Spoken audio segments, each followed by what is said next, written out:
Comenzamos con lo que es un último tema de este segundo parcial, ya para realizar el examen en una semana más o menos.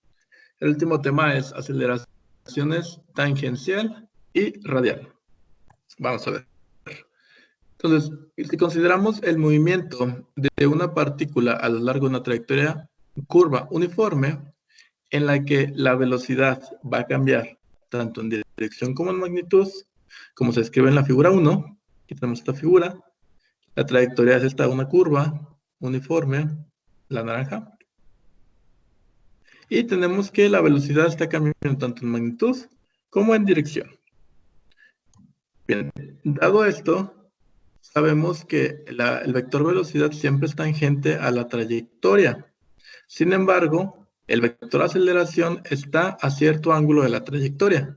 Tenemos una velocidad que siempre es tangencial a esta trayectoria, siempre es tangencial a la trayectoria, por eso es que cambia en dirección.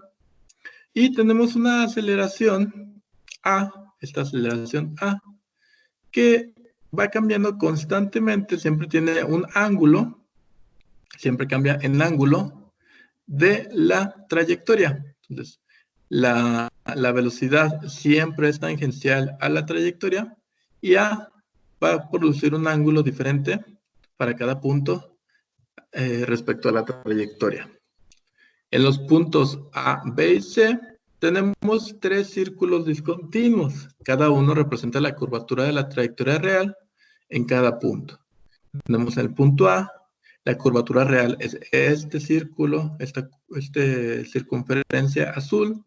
Para el punto B, ya no es la misma circunferencia que A, porque la curvatura está cambiando. Es esta. Aquí tenemos una curvatura todavía más grande en C, lo que provoca una trayectoria diferente, con una circunferencia aún mayor. Bien, y el radio de cada uno de los círculos es igual al radio de la trayectoria de la curva. Entonces, para esta curva, para el punto A, que tenemos una curva, su radio va a ser igual al radio de esta circunferencia. Para el punto B, tenemos una curvatura diferente, la naranja. Para este punto en específico, este es su trayectoria y tiene un radio diferente al de punto A, y pues en C se ve más claramente que tiene un radio mayor diferente a y B. Conforme la partícula se mueve a lo largo de su trayectoria curva, la dirección del vector de aceleración total cambia de punto a punto también, como ya había mencionado. Como la aceleración A tiene un ángulo respecto a la trayectoria, entonces en cada punto la dirección de A debe de ir cambiando, va a cambiar de una dirección a otra. Para cualquier instante, el vector se puede descomponer en dos componentes. Estas componentes se llaman AR, que sería la componente radial a lo largo del radio del círculo, y la componente AT, que es perpendicular a este radio. Nosotros dibujamos aquí un radio del círculo. Aquí tenemos el radio, lo podemos ver aquí. Tenemos la componente radial. Y como nos dice aquí, la componente radial va a lo largo del radio del círculo. Aquí podemos poner nuestro radio, y la componente radial sí va a lo largo del radio del círculo, y la componente tangencial es perpendicular al radio. Tenemos aquí nuestro radio, que está sobrepuesto a AR, y vemos que en realidad sí lo es perpendicular a la aceleración tangencial. Forma un ángulo de 90 grados. Igual para este punto, un ángulo de 90 grados, para este punto, un ángulo de 90 grados. Entonces es siempre perpendicular, la aceleración tangencial siempre es perpendicular al radio. Bien, podemos ver que así como el vector aceleración tiene componentes AT y AR, entonces quiere decir que esas componentes forman a en una suma vectorial. Entonces, la suma vectorial de AR más AT nos van a dar como resultado A. Aquí lo vemos claramente.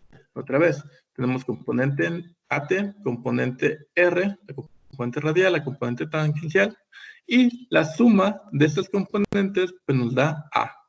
En cualquier punto, vamos a tener que AT más AR es igual a AT más AR es igual a la suma vectorial, claro está. Así pues, le damos un valor o encontramos la magnitud para cada una de estas aceleraciones, AT y AR. Sabemos que AT es la componente tangencial y la que causa que exista esa componente tangencial es el cambio en la rapidez de V. Esto es el cambio en la magnitud de la velocidad. Entonces, como aquí hay cambio de velocidad, vamos más rápido, vamos más despacio en cada uno de los puntos, provoca que haya una aceleración. Recordemos, la aceleración es el cambio de la velocidad en un tiempo determinado. El cambio de la rapidez en este caso. Entonces, esta componente, la componente tangencial, está dado por el cambio en la rapidez. Así pues, podemos deducir que la aceleración tangencial no es más que el cambio de la velocidad en un tiempo determinado.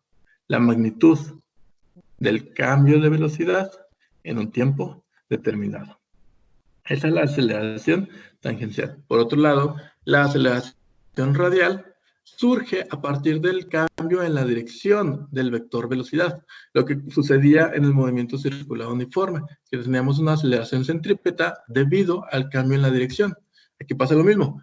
Hay cambio tanto en la magnitud, que provoca una aceleración radial, tangencial, perdón, y un cambio en la dirección que provoca una aceleración radial.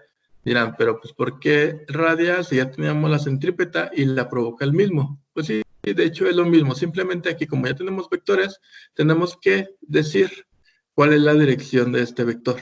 Como va hacia dentro del círculo, pues le ponemos negativo. Entonces la AR, que es la aceleración radial, no es más que la aceleración centrípeta, dándole el signo negativo. Sabemos que R, este R de aquí, es el radio de la curvatura de la trayectoria en el punto en cuestión. La aceleración radial cambia para cada punto. Como ya había dicho, aquí tenemos un radio, lo que provoca una aceleración radial. Aquí hay otro radio, provoca otra aceleración radial diferente a este. Y aquí otro radio que provoca una aceleración radial diferente a las otras dos. Esto es porque el radio está cambiando constantemente. Además, tenemos que la componente radial de la aceleración se reconoce como la aceleración centrípeta, discutida en el movimiento circular uniforme, como ya les había dicho. No es más que lo mismo, se provoca por la misma razón, por el cambio en dirección de la velocidad, y los dos van en dirección hacia el centro del círculo. Como la aceleración centrípeta o la radial es hacia el centro del círculo, que representa el radio de la curvatura, ponemos el signo negativo. Por esta razón ponemos el signo negativo, porque indicamos que esta aceleración centrípeta va hacia el centro del círculo. Y la dirección es opuesta al vector unitario R. El vector unitario R nos indica la dirección del radio. Y la dirección del radio siempre apunta alejándose del origen del centro del círculo. Siempre medimos el radio desde el centro del círculo hacia la circunferencia, hacia afuera. Y la aceleración tangencial, la aceleración centrípeta radial, se mide desde la curvatura hacia adentro, por eso es negativo. Ahora bien, como los vectores AR y AT son las componentes perpendiculares de A, pues podemos deducir también que la magnitud de A no es más que la suma de los cuadrados de las componentes del triángulo, de los catetos. Si regresamos aquí, vemos que efectivamente se produce un triángulo rectángulo de A, haciendo la hipotenusa, y las componentes AT y AR, los catetos de nuestro triángulo. Por eso se sigue que la hipotenusa, la magnitud de A, está dada por esta fórmula. Y vemos también, otro dato importante, es que la rapidez, que una rapidez conocida nos va a dar que AR sea grande si el radio de curvatura es pequeño.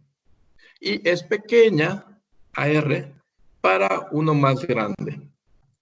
Regresamos a la figura y vemos que efectivamente AR va cambiando, va aumentando o disminuyendo. ¿Conforme quién? Conforme el radio de curvatura va cambiando. Conforme el radio de curvatura aumenta, ¿qué pasa con AR? Va disminuyendo. Se nota claramente de aquí, AR, esta flecha, y esta AR, esta flecha, esta es más grande que esta, debido a que esta curvatura es más pequeña que esta. Entonces, AR es inversamente proporcional al radio de curvatura. Y por último, podemos ver que el movimiento circular uniforme, tenemos una V constante, una velocidad, una rapidez, pero una rapidez constante, esta es que no cambia. Por tanto, la aceleración tangencial es cero, debido a que la rapidez no está cambiando, no tenemos aceleración tangencial. Y por tanto, la aceleración siempre es completamente radial. La única aceleración que tenemos para el movimiento circular uniforme es la centrípeta o la radial, como se había descrito ya en el tema anterior. En otras palabras, el movimiento circular uniforme es un caso especial del movimiento a lo largo de una trayectoria curva general. Entonces, el movimiento circular uniforme, aquí se puede ver. Esta es nuestra trayectoria curva general. Si no cambiamos de magnitud de la velocidad, tenemos el caso particular de un movimiento circular uniforme, en donde la aceleración A es completamente radial. Sería este de aquí, nada más, porque esta es cero. Entonces, si sumamos el vector AR más cero, pues nos va a dar el vector AR.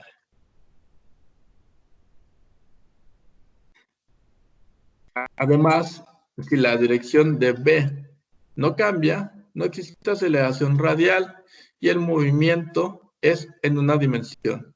En este caso, AR, la aceleración radial, es cero porque no hay cambio en la dirección y AT puede o no ser cero.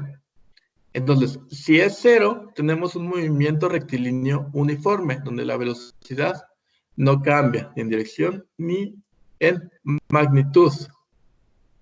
Sí, es constante. Y si solo cambia en magnitud, pues tendríamos el movimiento uniformemente acelerado. ¿Como quién? ¿Como cuál? Como el de caída libre. Y eso sería todo. Muchas gracias.